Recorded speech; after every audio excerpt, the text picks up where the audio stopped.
the content that does the best online is the content that feeds these fears and that sells people slop. And if we just got on here every single day and said the most inflammatory stuff and scared everyone and said there's no benefit and it's a bubble and everything's a fake and it's, we would honestly probably make $1 million at least. I mean, there are people doing that, right? That are making that kind of money. I'm Laurie Segall, and you're listening to Mostly Human, a tech podcast through a human lens. Taylor, I've wanted to interview you for so long because I think you cover the edges before they become the center. You're also kind of just like in internet culture. You are internet culture to some degree and have been doing this long before so many others. And so anyway, thank you for being on. I'm so excited to be here.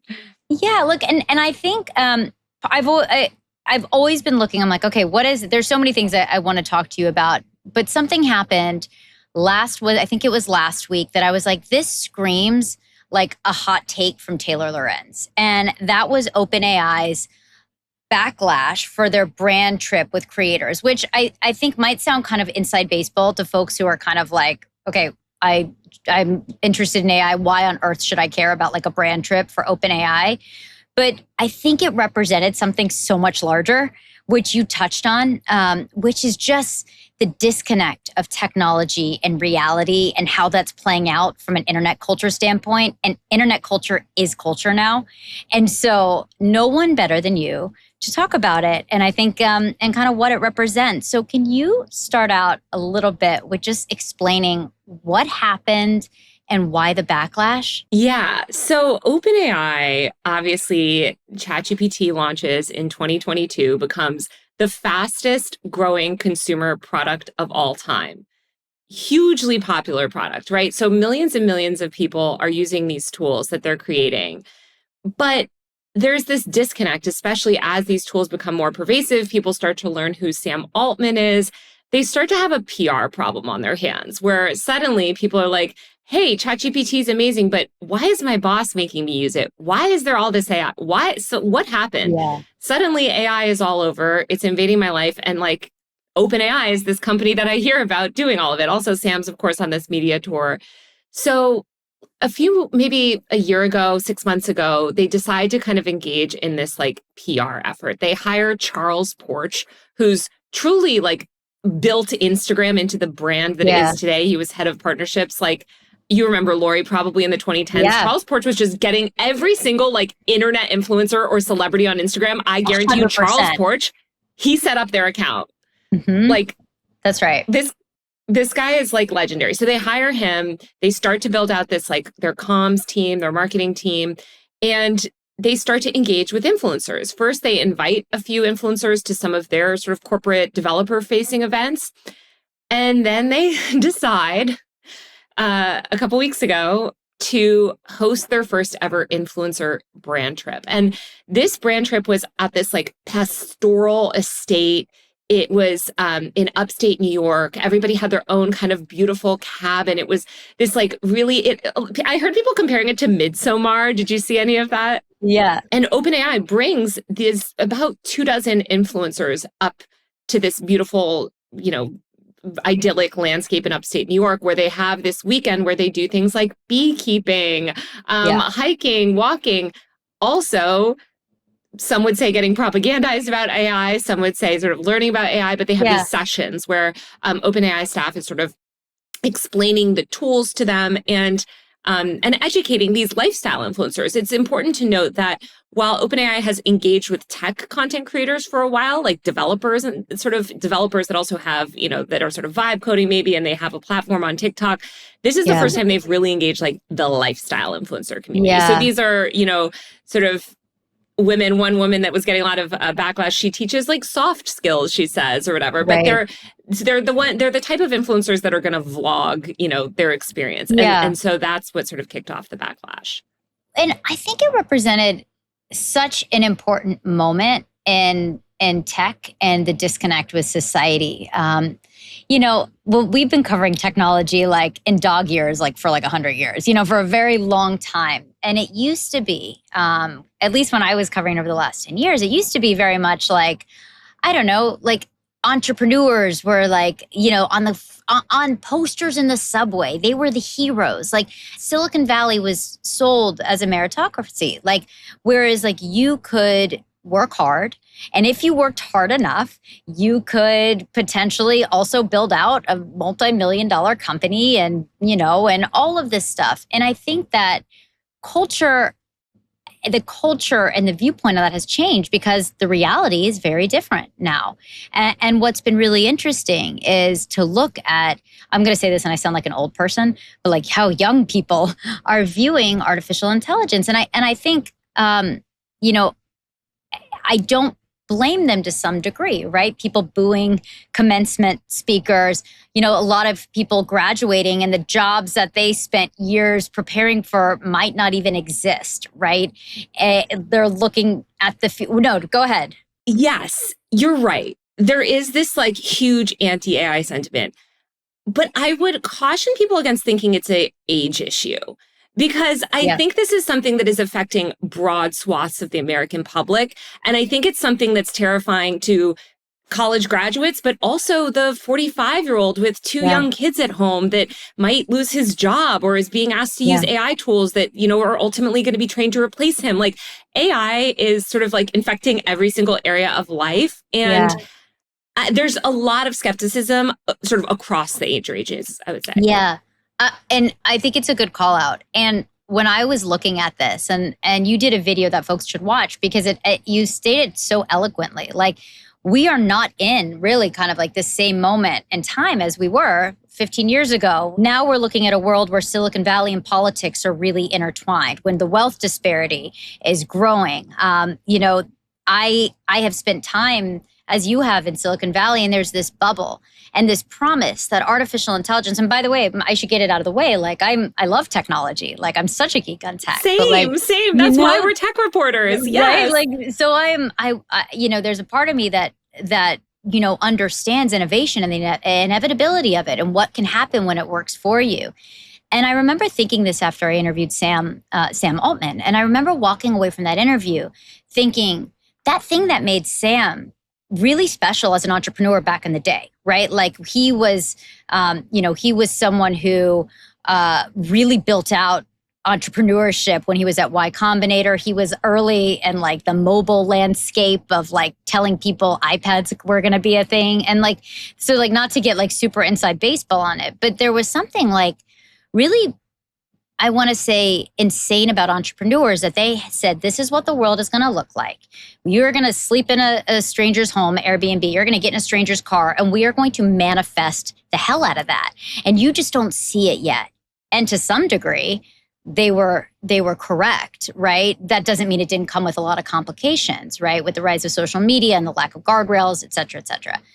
But now it feels to me different because they're promising abundance with artificial intelligence and saying that this is going to be a layer that democratizes healthcare and education, gives personalized education and helps cure cancer. But if you're in Silicon Valley where they've got AI agents running all the time and doing all their stuff and they're able to kind of sit in the woods sometimes and just enjoy, that feels like they're the ones living that future that they're talking about. But increasingly, there's a disparity between the reality that we live in, which doesn't mean some of the things they're talking about can't come true and aren't going to help society.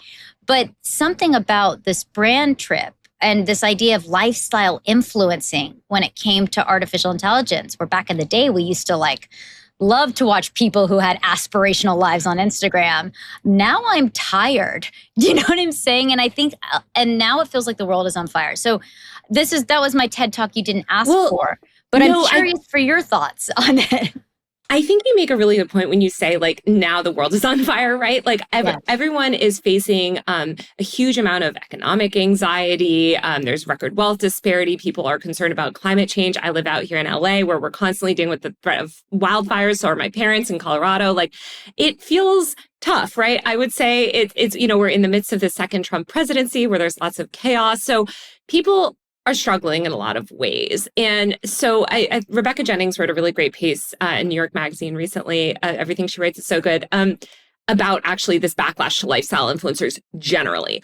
Overall, the lifestyle like influencing industry, what you could sort of build an audience off of in maybe 2018, which is like living this lavish life, like driving around with your latte. Like people now are frustrated and angry. And thanks to algorithms, there's a lot higher chance that your content is actually going to end up on somebody's feed who doesn't follow you, who hates you, who actually has no context about you, who might know that like actually to get there, like you really had to struggle. And like maybe your life is not perfect. Maybe it was just this couple video. Maybe you just decided to do this one trip, right? I'm sympathetic to that. I talked to one of the creators that went on this trip that was like, man, like I've been, this is a young person that's been grinding. It was like, I worked so hard. I'm trying to get a job in tech. Like I couldn't. So I built my platform. I finally get this brand trip. And now I'm getting all this backlash. And it's like, I'm sympathetic to kind of everyone involved. But I think what's so interesting to me is like why OpenAI, and this is what I made my video about it too, is like why OpenAI has kind of become the face. And like when we look at sort of like these companies that become symbolic of some larger cultural issue, whether or not it's based in reality, you can even look at something like Meta, right? And the way that people are so angry about social media addiction and Meta and stuff. Meanwhile, Spotify has far more addictive features on their app. Spotify actually has less content moderation. Spotify's got short form video, long form video, like, but there's no moral panic about Spotify because they don't have Mark Zuckerberg at the helm being, saying terrible things, like being irresponsible, right? So I think with OpenAI, people are really angry at Sam Altman, and this company has become representative of all of the bad things that AI is doing. And trust me, there's a lot of bad uses of AI right now.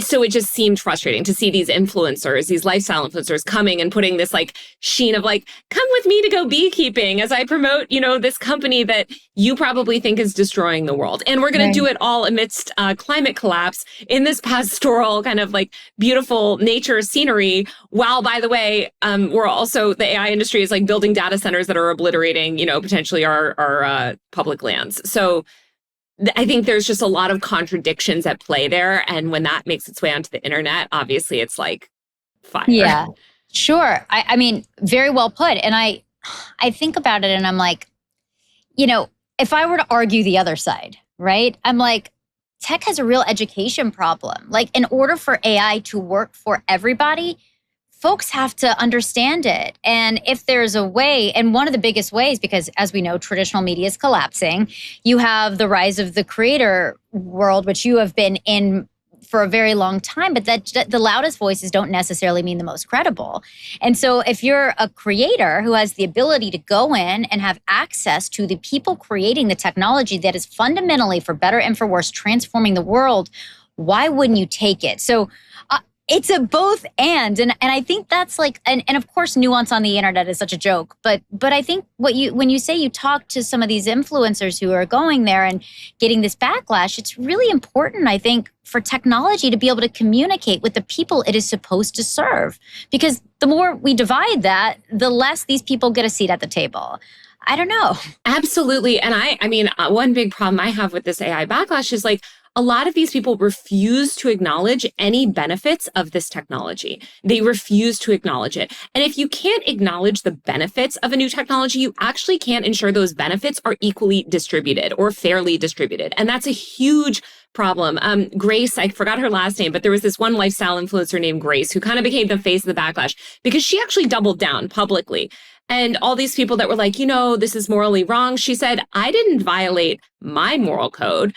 You are basically projecting your moral code onto me. I'm not against the concept of AI. I'm not against going into these rooms and learning more about it. That doesn't mean I'm necessarily like compromised or not going to, it's effectively a press trip. It's really important for people to understand OpenAI did not pay these creators to be there.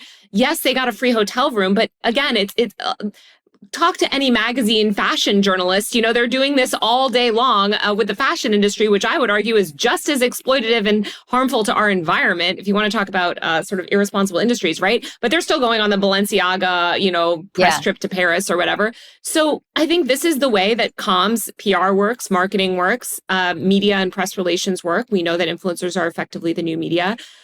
So I totally understand why they would go, honestly, but I also understand why it would play so poorly online. And I think a lot of it, again, has to do with OpenAI, because Anthropic, and we can get into this, has been doing tons of influencer marketing for a year, and there has been none of this discussion around them. Yeah, and I think that's what's so interesting is, and when I look at it, I'm not a defender of one or the other, as much as more of like a person who tries to just take all the facts and put them in a place where it kind of makes sense to me. And so much about this moment makes sense, and then so much doesn't, make sense. And I think more this moment is a feeling, right? It's a feeling of unease. And you're right. I think OpenAI has become this kind of poster child for the things that are scary about the future and some of the things that seem to be happening to people and not with people. Even though AI, to some degree, is this inevitability with the correct guardrails, with the correct, with the correct regulation, with the correct participation, it could do incredible things for society. And Sam Altman did become very much the face of it, especially when Sora launched, and he kind of made himself this face of it, and it becomes kind of this meme culture. So I think people do associate it with Sam. So it is a very fascinating moment. And then you look at Anthropic. Anthropic has such, your point, which I thought was a really important point, was Anthropic. There a lot of criticism for OpenAI is that they are doing business with Department of War. Anthropic has done business with the Department of War, and so have a lot of tech companies. So as you are someone who translates internet culture to us, so why isn't that a part of it? Why not, fight against Anthropic if that's your cause? What's going on? I guess yes. And my point to point out some of this is as somebody that reports a lot on sort of these backlash cycles, they're not based in reality. It's all, as you said, it's emotion. There's no moral consistency, because if you are morally outraged about a content creator going on one single press weekend with OpenAI, where is that energy for Alex Earl when she did her huge Microsoft partnership? Microsoft, which is a key player in the military industrial complex and is heavily embedded with the Department of War, right? Or, and as you mentioned, Anthropic as well is very eager to work with the Department of War. They obviously have a sort of disagreement with the government now, but it's not even that they're saying we don't want to work with you. They're saying, hey, yes, we're totally down to make these autonomous weapons. We just don't think they're ready yet, but they will be one day. And don't worry, we will do that business. So, none of these tech companies, I would argue, have the moral high ground necessarily. They're all kind of doing government work. They're all embedded in our military industrial complex. This is kind of how things go. And I think it's really important to call that stuff out. But I think driving just an obscene level of hate at some person with 40,000 followers for going on a glorified brand trip, I don't know that that's productive. I think that's coming from a place of emotion. And I think it's also again, how the companies have positioned themselves. OpenAI is a really popular consumer product. So it's what people are more familiar with. Claude is seen as more elevated. It has the serif font.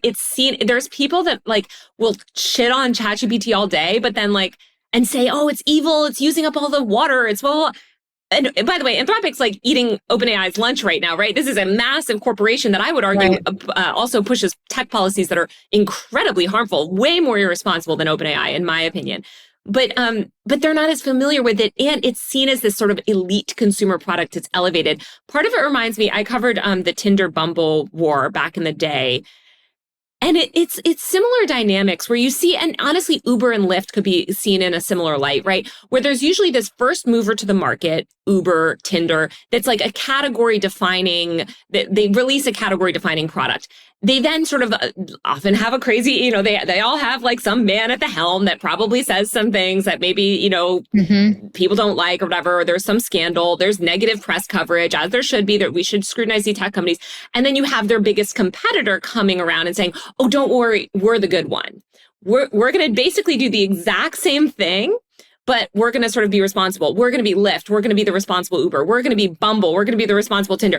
Functionally, these platforms function the same way. They're exploiting the same people. They're doing all the same things, but it's a PR battle at the end of the day. And Anthropic is playing that game very well. I have to say, I really do. I agree with you on this. It really is a narrative battle right now, and against a backdrop of you said this, a populist revolution, right?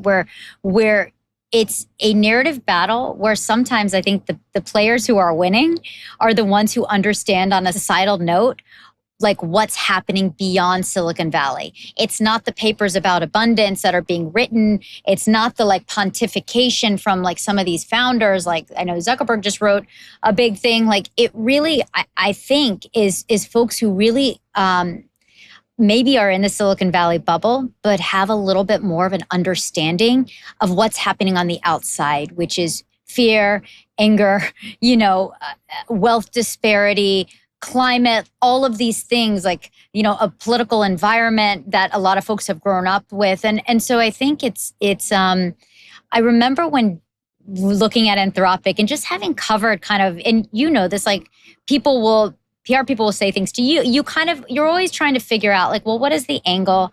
What is the truth? Like, what are the facts? And how do I present this in the best way? And I remember looking at a lot of Anthropic's, the PR that they were doing. And I think, and I thought to myself, oh, that's really good. Like Dario coming out and saying things like, and I'm paraphrasing and whatever, but like AI is going to ruin the world if we're not careful, really positions him as someone who's trustworthy, someone who's saying things are about to get really, really, really bad. Here's why we exist, kind of thing like that. And while pushing some of the most invasive mass surveillance laws of our time. Like, I just want to be clear, like, when I look at I write a lot about tech policy, and it's scary what Anthropic is proposing. They are not some company that they are also operating a multi-billion-dollar business. What scares you most about Anthropic? Because we hear a lot about what scares folks about OpenAI. We don't hear as much about Anthropic. Anthropic is everything that OpenAI is doing. Anthropic is doing everything. The problem is, in my opinion, is this effective altruist kind of mentality and a deeply paternalistic view of technology, where it's on everything they accuse Zuckerberg of. I would argue, like Dario is truly that, right? He has this Elon Musk even mentality where it's like, I am going to be the one. Only I am a safe steward of this technology. I mean, I covered the recent sort of battle against open weight Chinese models, which are incredibly valuable, which will undeniably help, cybersecurity. They will help startups. Like, it lowers the cost of compute. It allows for more innovation. Like, these are things that we should support. But Anthropic really wants they want to do regulatory capture, and they want this closed ecosystem where they are the ones that control AI. They are the ones that bring super intelligence to everyone, and their scheme, controls everything. They are basically the arbiters of our AI ecosystem. And that is a monopoly. I mean, that is everything that we know that Mark Zuckerberg did. Anthropic is constantly running the Meta playbook. And you know what else they're doing that is very much the Meta playbook? They're doing the whole sort of fake safety thing. Like, oh, we care so much about children's safety. And so we just need everyone's government ID. And we're just going to we're going to enact mass surveillance on the internet, and it's all for your safety. If you guys are so worried about safety, why are you building autonomous weapons? What are you talking about? Like, this is just in your business interest. And I think instead of looking at these companies and drinking the Kool-Aid, we need to recognize that Anthropic's fight against OpenAI, it's not that they worry about the safety. It's because it is in their interest. Maybe some of them are true believers. Dario is a true believer in terms of the AI stuff. But it's very meta, because Meta makes all the same claims and does all the same things. And, we just need to have some skepticism here around these companies. I think the hard part is, and maybe this is what this influencer trip kind of triggered for me, was I understand a backlash. I really do. Because I think if I were sitting at the table, I would say, here are the things that people really care about. And these are the things they're afraid about. How do we utilize voices who capture internet culture to be able to talk to them and address those fears, right? And how do we educate people? And maybe the backdrop of luxury when folks are, wondering, should AI be a utility? And I think that was in your comments. Someone actually said that in your comments. There's this idea on the left that we should nationalize AI, which is fascinating to me because it's coming amidst Donald Trump literally leveraging the FTC to try to censor the content that AI models can give. So I think a lot of these things are misguided, but I think while they might not be able to articulate clear and coherent policy proposals. Like the vibes are very much like, why don't we, the public, have more control? Yeah. So let's say you were sitting there. It's Charles Porch. It's Sam Altman. It's their brand people now and their influencer strategy. And they're sitting here being like, well, I think this backfired. I hope they understand it backfired. We know we need to reach people. We know that the internet and the creator world is the future in many ways. What would you say to them? Another friend of mine who's very plugged into the AI world, I believe, told OpenAI or some big company this, and I think about it all the time because it's the same thing I would say too, which is start giving away money, start a fund, start investing in public spaces. Like you see what Mamdani's doing, where he's like out being like, I did that. Look at what I did. Like, go build a park, fund things, do public charity, do this is what the friend of mine who was suggesting that they have like a Mr. Beast style thing where it's like they are just giving people vast amounts of money. I mean, look at what it's done for Mr. Beast's career. Mr. Beast is not exactly like, you know, he's built his entire career on like being this like charitable guy. I think people, and I don't think it means, I don't think it means paying influencers for content. I think it means truly giving away money. People think you have billions of dollars. You do have billions of dollars. I mean, I understand why the financials are not so easy, but I think if people see like, wow, you just built that part, wow, you just funded that theater that was going to close. Wow. Open, like, and you're just doing like, you have to win back some public good, especially among the left sort of internet. Because in progressive spaces now, like you cannot be like, you are not welcome, basically. And that's not going to work out for you long term. You know, the Democrats are going to be in power again. You're going to get regulated. Bernie Sanders is out there giving his policies on pausing all technological development or whatever he wants to do. So yeah, that's what I would tell them. I would just say like, start giving away money.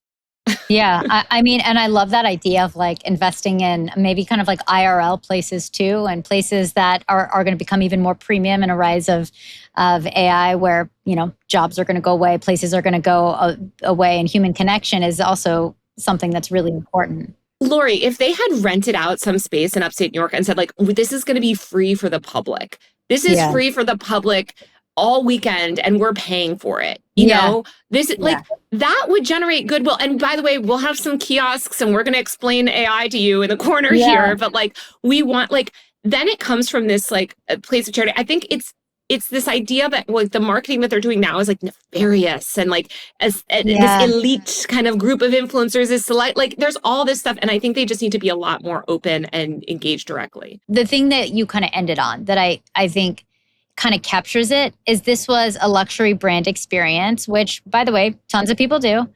But I think it's like about accessibility at the end of the day, right? I think when it comes to artificial intelligence and so many of these companies, they're selling us this idea of accessibility and that these systems in many ways, and by the way, they've been super helpful to me in so many ways. And I'm sure, and there are some real questions on a societal level of how we actually utilize these in the best types of way that, as they like to say in Silicon Valley, aids human flourishing. But I think it's accessibility and it's hypocrisy. I think that's the thing that people can sniff out, pretty much pretty quickly these days, especially on the internet. And that is, to your point, Taylor, I would love to see so many of these places open up in hubs where a lot of people are losing jobs, where things aren't easy, and show people how they can have an AI co-founder and turn their small business into into something that's helping them make money, or someone who can actually, be in these communities. And I'm sure they're doing programs and whatnot, but don't call me if they already are. But I think what you're talking about is really important, which is being in the communities that are being impacted by this and being on the ground and understanding. And I think the narrative war of the AI companies will be won by the folks who are able to leave the bubble and understand where we are as a society and how to speak that, and also how to put your money where your mouth is and maybe put those money into the community. So yeah, I know it'll be interesting to see. I was in San Francisco a couple weeks ago and talking to people, and a lot of people are just like, we just have to wait it out. We're just going to wait it out. And in 2 to 3 years, definitely 5 years, these people will be irrelevant.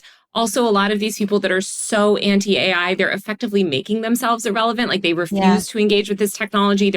These are not going to be people that are movers and shakers in the world, super employable in the world. And it's frustrating though, because I will say, and you work in media too, it's like, the content that does the best online is the content that feeds these fears and that sells people slop. And if we just got on here every single day and said the most inflammatory stuff and scared everyone and said there's no benefit and it's a bubble and everything's a fake and it's, we would honestly probably make $1 million at least. I mean, there are people doing that, right? That are making that kind of money. And you will be funded as well by a lot of these groups that are funded in many cases by billionaires themselves that are like special interest groups trying to get their sort of AI regulation passed. So it's a really broken ecosystem and it's really frustrating because I feel like we're in this sort of messy middle right now. And I don't know what's going to happen next. I really agree with that. I think in a world, because I am, I don't know if I'm an optimist as much as like, I just feel like to some degree, like I got into tech because I loved technology. I loved people who didn't fit in the box. I loved people who looked at things and said, well, it works this way, but what if it worked this way? And things got very complicated, but that didn't mean that tech is like the big bad wolf. I mean, it really, a lot of these things, I think about a family member of mine who's been really sick and how much AI and ChatGPT and whatnot enabled me to be able to speak to the doctor. I obviously didn't diagnose her, but enabled me to have a conversation I wouldn't have been able to have had I, and that wasn't available to me in this like insane healthcare system. And there are laws right now that would destroy your ability to do that. That's what scares me, is that these people have gotten on board with a fundamentally reactionary movement. There was a great piece by Molly Taft in Wired about this organization called Humans First, one of these anti-AI organizations that's funded by an acolyte of Steve Bannon.